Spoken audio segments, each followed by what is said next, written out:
This is the story of a man who traded a kingdom for a content farm in less than 4 years. Prince Harry went from being the most fiercely protected and beloved member of the British royal family to a man looking visibly isolated on the very days he's supposed to be celebrating. What looked like a simple, disjointed series of social media posts on his son's 7th birthday was actually a devastating metaphor for a marriage pulling in two completely different directions. It exposed a brutal moral contradiction, a father desperately preaching about the dangers of the internet, while watching his own children be weaponized for commercial relevance. In this video, we're going to unpack exactly how the dream of an independent, quiet life collapsed into a frantic scramble for headlines. We will examine the subtle visual humiliations of the past week, the profound shift in the couple's public strategy, and why the recent manipulation of a child's birthday reveals a staggering level of commercial desperation. By the end, you will understand the deep psychological trap Prince Harry has walked into, and what this means for a family that has effectively burned every bridge back to safety. Before the podcast cancellations, before the tell-all memoirs, and before the endless victimhood narratives, it is crucial to remember who Prince Harry was. He was the golden rogue of the monarchy. He possessed an effortless charisma that money cannot buy and PR agencies cannot manufacture. Backed by the immense invisible machinery of Buckingham Palace, his flaws were smoothed over, and his triumphs, like the creation of the Invictus Games, were amplified. He was surrounded by a fiercely loyal inner circle, a tight-knit family network, and a public that adored him specifically because he felt like the most human, relatable royal. He had immense privilege, infinite security, and a global platform that did not require him to sell a single lifestyle product to maintain. His stated dream, whispered to confidants over the years, was simple. He wanted to step away from the flashing cameras. He wanted a quiet life, perhaps on a farm in Africa, raising children in the dirt and the sun, far away from the toxic glare of public scrutiny. Then came the exit. The promise made to the global public was that the Duke and Duchess of Sussex were leaving to protect their family, to raise their children as private citizens shielded from the media circus. But as the months turned into years in California, the crushing reality of their new life began to set in. Security cost millions. Maintaining a sprawling Montecito estate costs millions. The lifestyle of a billionaire cannot be sustained on the income of a working royal, and certainly not on the proceeds of complaining about them. The contrast between their aristocratic past and their new commercial reality became stark. They were no longer dignitaries. They were content creators, and content requires constant feeding. This brings us to the events of early May. Archie's 7th birthday should have been exactly what Harry always claimed he wanted a private. Joyful milestone for a child unburdened by royal expectation. Instead, the day was transformed into a staggering display of PR maneuvering. First, there was the coordinated product placement. Just as the world was meant to be celebrating a little boy, a highly orchestrated social media drop occurred. The matriarch of American reality television conveniently posted an image of a promotional package sent by Meghan. Inside was a candle explicitly numbered and linked to Archie's birthday part of a new lifestyle brand rollout. What should have been a sacred family day was immediately hijacked to drive clicks, views, and ultimately consumer purchases. It was an unmistakable signal of commercial desperation. Then came the photographs. The couple who famously sued to protect their privacy and have fiercely guarded their children's faces authorized the release of imagery that immediately sparked global controversy. The photos appeared heavily filtered and digitally manipulated. Harry, whose thinning hair is a natural fact of his late 30s, was suddenly sporting a remarkably full, thick mane.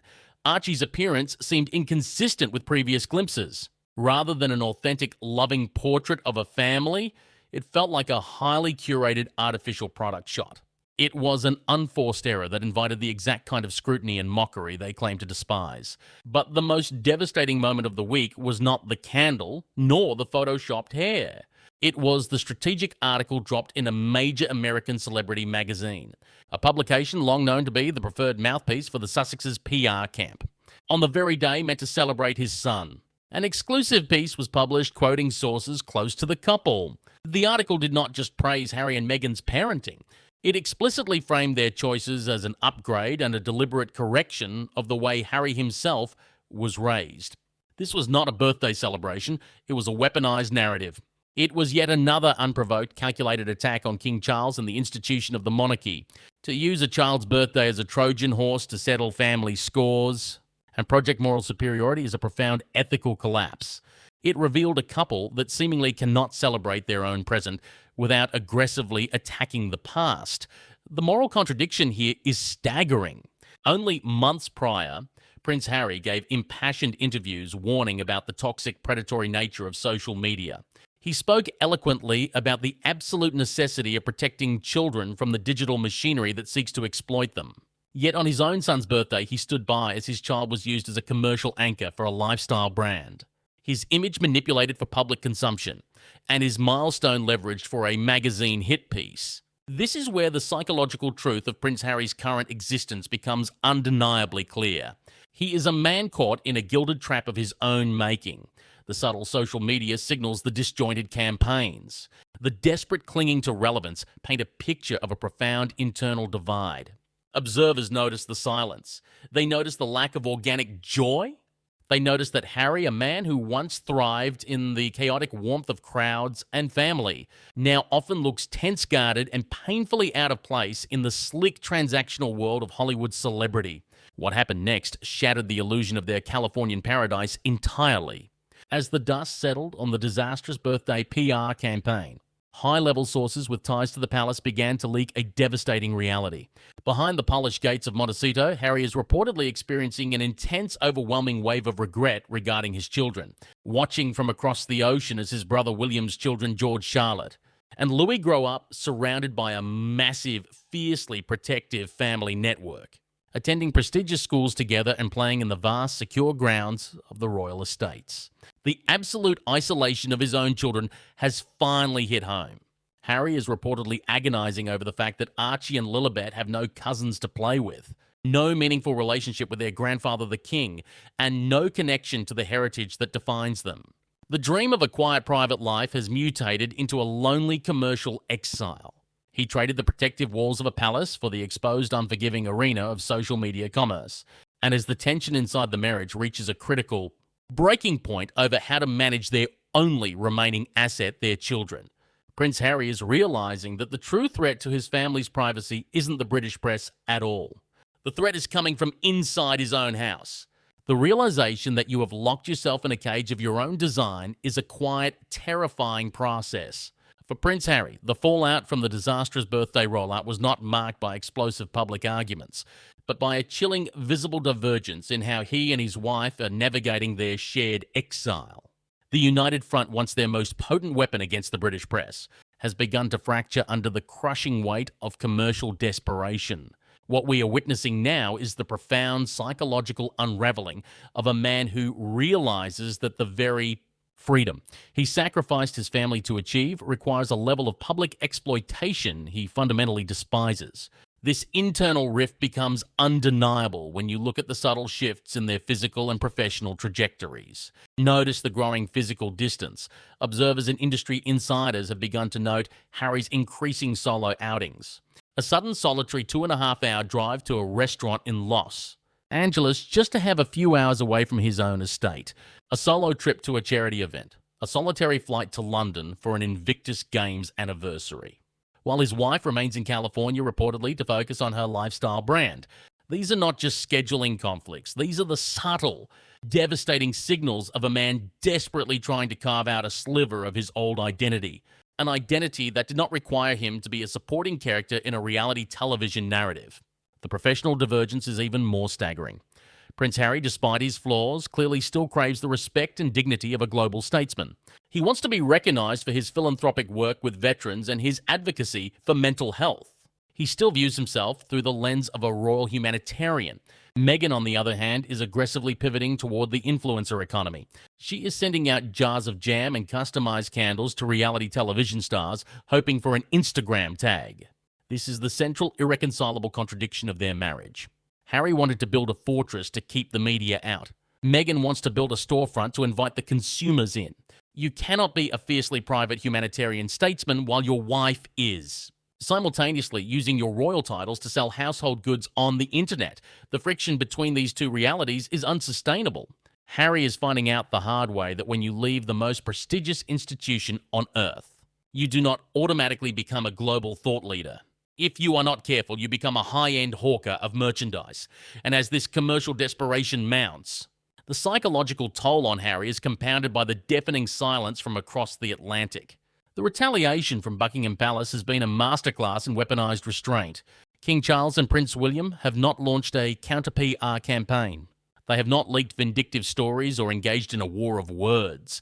They have simply gone to work. While the Sussexes scramble for relevance with disjointed product launches and heavily filtered photographs, the working royals have demonstrated the devastating contrast of quiet duty. The king, despite his health battles, continues to meet global leaders, shore up international relations, and represent the continuity of the state.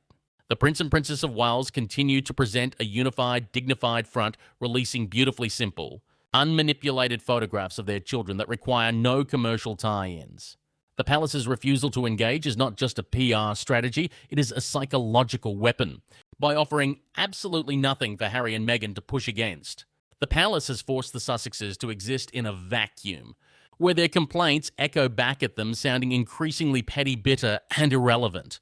This is why this story resonates so deeply with millions of viewers around the world. It is not just about royal gossip. It is a modern tragedy about the illusion of power and the limits of weaponized victimhood.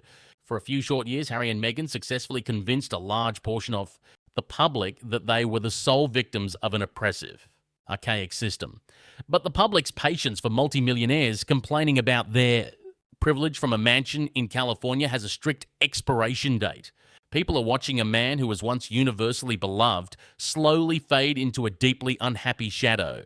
Stripped of his country, estranged from his father and brother, and financially tethered to a brand that diminishes his legacy with every passing day. The most tragic figures in this narrative, however, remain the children.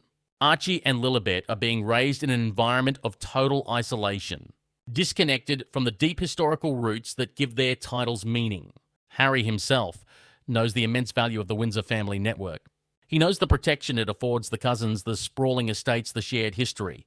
He grew up deeply embedded in it, to know that his children will only ever experience that legacy as a story told to them in exile, while simultaneously having their names and images leveraged to sell candles must be a source of agonizing private torment. What the future holds for the Duke and Duchess of Sussex remains entirely dependent on how long this illusion can be maintained. The commercial clock is ticking. The massive media contracts that funded their initial escape are drying up or demanding content they can no longer produce. Harry is running out of family secrets to sell, and Meghan is running out of elite bridges to burn. The tragic irony of Prince Harry's life is that he fought a brutal public war to escape what he called a golden cage.